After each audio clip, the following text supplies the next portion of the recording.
Assalamualaikum warahmatullahi wabarakatuh. Di sini saya Alma Hanisa Putri dari jurusan Pendidikan Sejarah, Fakultas Pendidikan Ilmu Pengetahuan Sosial.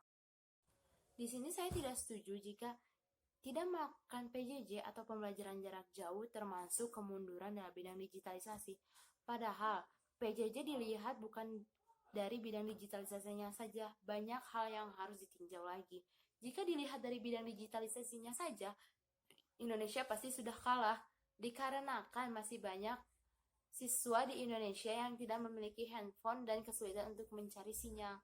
Padahal ada televisi yang lebih mudah untuk dijangkau, dikarenakan di setiap rumah pasti sudah memiliki satu televisi, setidaknya ada satu televisi satu rumah. Nah, di televisi itu ada saluran nasional milik Indonesia.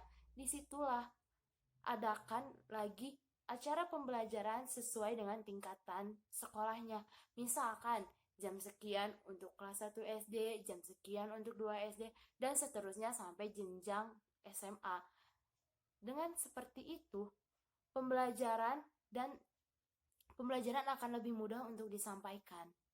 Dan juga anak-anak tidak akan kesulitan untuk mencari sinyal dan tidak menghabiskan banyak uang untuk membeli kuota.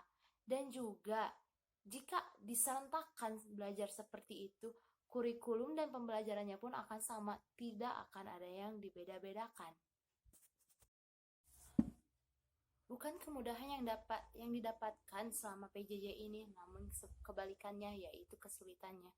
Dikarenakan kita memang tidak pergi ke sekolah, namun selama belajar di rumah kita merasakan jenuh dan juga tidak mengertinya materi pembelajaran, tidak diterangkan secara langsung oleh guru seperti biasanya. Lalu ada juga kesulitan bukan dalam bidang materi pembelajarannya saja, namun dalam bidang sosialisasinya. Biasanya jika kita pergi ke sekolah, di saat istirahat kita bisa bertemu dengan kawan-kawan, bisa berbincang dengan kawan-kawan. Namun berbeda jika kita melakukan PJJ, tidak ada interaksinya. Dan itu yang membuat para siswa pun jenuh, tidak ada teman untuk mengobrol di sela-sela istirahat mereka. Memang bisa melakukan interaksi melewati handphone, namun kan itu tidak seperti interaksi secara langsung, beda rasanya. Kemendikbud memang memotong anggaran untuk pendidikan untuk membantu COVID-19, tetapi karena itu pula Kemendikbud mengurangi juga anggaran yang disalurkan kepada sekolah-sekolah. Padahal di setiap sekolah-sekolah banyak siswa dan orang tua yang menuntut kuota untuk melakukan PJJ selama pandemi ini. Dan para siswa dan orang tua pun menuntut sekolah untuk memberikan kuota selama PJJ ini.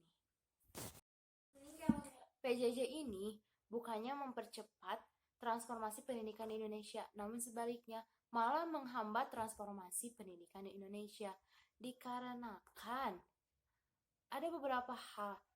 Memang ada bimbel online yang membantu para anak-anak untuk mendapatkan pembelajaran lebih.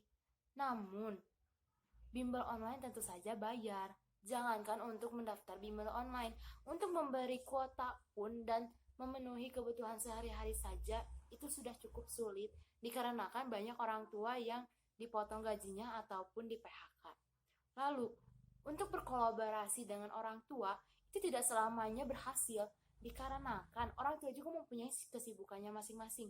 Jika salah satu orang tuanya ada yang bekerja, tentu orang tua yang satu lagi yang akan menjelaskannya, ataupun ayah atau ibunya yang tidak bekerja yang akan menjelaskan kepada anak-anaknya. Namun orang tua ini ada beberapa yang tidak mengerti materi pembelajaran anaknya, yang membuat anaknya pun sulit mengerti materi pembelajarannya dan malah mencari di Google. Padahal di Google juga tidak selamanya betul.